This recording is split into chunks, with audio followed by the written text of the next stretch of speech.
Yes, we're going to let the folks ask you some questions. How's that? All right? Are you ready? Okay, we're going to go out there right now, and we're going to find out your name also as well when we do it. What's your name, dear? Hi, my name is Kyla. I have two questions for you. One is how long are you going to be off the ice, and the other one is can I shake your hand? Well, here, let's In that order. Thanks, Carla. I have to wear this cast for 2 more weeks. I've had it on for 2.5 months. And no, wait, 1.5 months. I have to wear it for 8 weeks. And then they're going to put a knee brace on for 4 weeks. So, and then I can start light skating and stuff like that. But I probably I won't have it strong enough till after the playoffs are over. I'll be all ready for the summer league. At Danvers. We hope so, don't we? Don't we want to see him back? Any question? Yes, we have a young man right here. What's your name? Tell us your name. Joseph Ligori. And where are you from, Joe? Andover. Andover. Okay, what's your question for Terry? Want to stand up so the camera can see you? Stand right up here. How old were you when you first started hockey? How old was I? I was 8 years old, but here's an encouraging note for youngsters that have started late. I was 8 years old when I started playing hockey, but I played goalie for 4 years. So I didn't start playing as a forward until I was 12. That's why I fall down so much when I skate. Okay, but there's other players like Yvon Lambert that played for the Montreal Canadiens. He didn't start playing organized hockey till he was 15 years old. Okay, so don't get it in your head that because you started 1 or 2 years later than some of the kids on your team that you don't have the same opportunity. Because if the talent is there and the desire is there, then you should be able to do it. Do you play hockey now? Yes. How long have you been skating? 2 years. Okay, are you good? Yeah. Okay, thank you. And that's a good question too. What about the kids who don't get exposed until around their junior high and senior year? Is there still a chance for them once they feel that this is what they want to do? There is a good chance. Well, let's just say they've got just as good a chance as all the other kids, okay?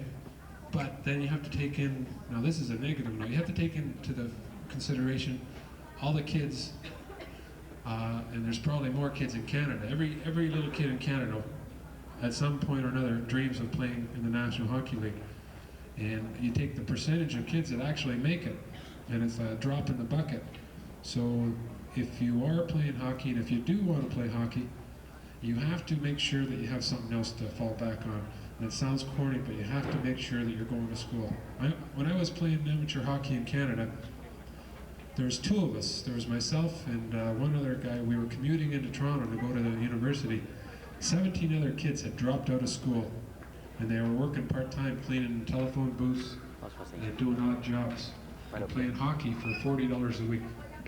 And $40? That's amateur hockey. And that's where they draft you into the National Hockey League. But if you didn't make it, if you didn't get drafted and get signed and have a good career in the National Hockey League, then you weren't trained, you didn't have anything to fall back on. So the important thing is while you're playing hockey, while you're planning to play hockey, you have to keep the schoolwork up too and have something else.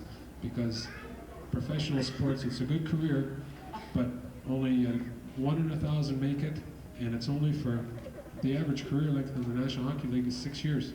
Wow. So what are you going to do after your 6 years are up, even if you make it? So invest the $40 that you usually. Yeah, $40 a week. That's but you have to make sure that you've got something to fall back on. So hockey, you just can't think hockey, and forget about your marks. My parents, if my marks dropped, I didn't go play hockey.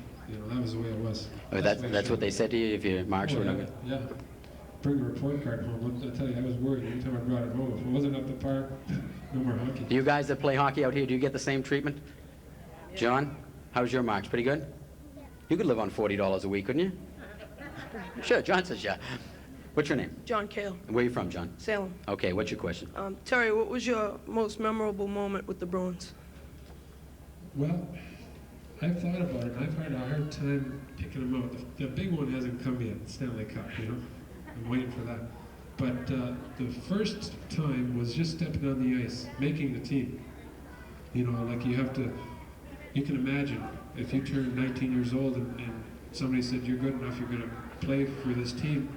And you stepped on the ice with guys like Bobby Orr, Phil Esposito, Wayne Cashman, Jerry Cheevers in the net, Derek Sanderson. You know, I was looking around. I was in awe.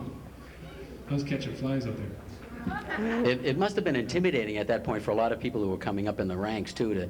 They must have thought that it was just going to get better at that point, at the level of talent. Oh, yeah. When I got drafted, I was in Oshawa. The Bruins just won the Stanley Cup, and I got drafted that summer. And Boston picked me, and I thought, uh-oh, here goes a lifetime in the minors. You know, I thought I was going to be in the firm team for 24 years. Okay, thanks, John. Okay, anybody else? Come on over, son. Look at this. Huh? He knew you were coming. He's my winger. What's your name? Mike Dreyer, And where you from, Mike? Salem, New Hampshire. Okay, and I'm willing to bet that your girlfriend did that to you, right? No. Okay. Do you play hockey? Yeah. Okay. What's That's your how I question? broke it. That's how you broke it, I'm sure. Can you tell us how you broke it? I was trying to steal the puck, and I sort of got checked into the boards, and I sort of went foot first. And you sort of got hurt. Yeah. Okay, what's your question? Have you ever set any records in the NHL during your whole season or Uh-oh. career? Whoops. Nobody- If not, are you on the verge of setting one? The one record I have, I tied it with somebody. I was the only player on the Bruins team, I think, to lead them in scoring and penalty minutes in the same year.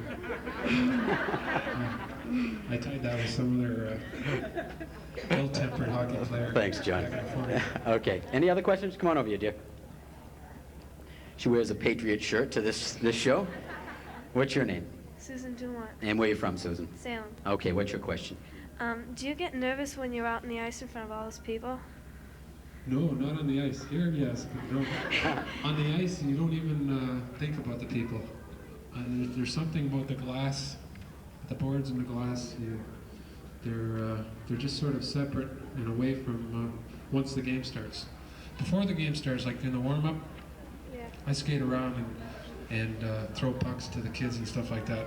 And I sort of say hi to a few kids then. A lot of the players do, just sort of skate around. And you notice them then. But once the game starts, the building could be empty. I remember one of the best games I played. It wasn't professional. I was about 17 years old, but a game had been canceled. It was rescheduled. It was for a tournament. It was rescheduled at 6 o'clock in the morning, and nobody came to watch it. But it had to be played for the tournament. And there was two teams playing in a very important game in a tournament, and nobody was sitting in the stands. And it wasn't one of the best games I played in my life, you know. So it doesn't matter whether the building's full or whether it's empty. Okay, thank you. Anybody else? We have time for a couple more questions. Anybody else? Okay, come on over here, son. We recognize those colors. What's your name? Doug, Where are you from, Dougie? here in Salem. Okay, what's your question? In your first game, how many goals did you get and assists? In my very first game, I Yeah. just got one goal. That was lucky, though. How many assists? Bounced off me. No, that was like my first game. I got called up near the end of the season, and I was 19 years old. I got called up, and I passed the puck. No, Wade Cashman passed the puck back to Don Ori, and he shot it at the net, and I deflected it in. And it was my first goal of my career. I got a picture of it, framed. Okay, thank you. Question? Yes, dear. Come on, stand right up here. The camera see your pretty face. Where are you from? Hello, And what's your name? Tammy Self. Okay, give us your question. Alright, alright, when I don't know why I'm doing this, I had it all remembered. You know what I mean? No, when you're playing against people that used to be on the team with you that get traded, something like that, is it hard for you? It all depends on who it is. You know, Thank you. I've played, there's 20 guys on a team, and unless it's a really cohesive team, there's a few guys that you don't really get along with, you know? So if they get traded away, it's a good chance to give them a shot, you know? To be honest, there's probably a lot of fans in here of Derek Sanderson, but when he got traded away, I mean, if he was in my sights, I pulled the trigger, you know? But there's guys like Stan Jonathan is not with us anymore, and he was a very close friend, and Al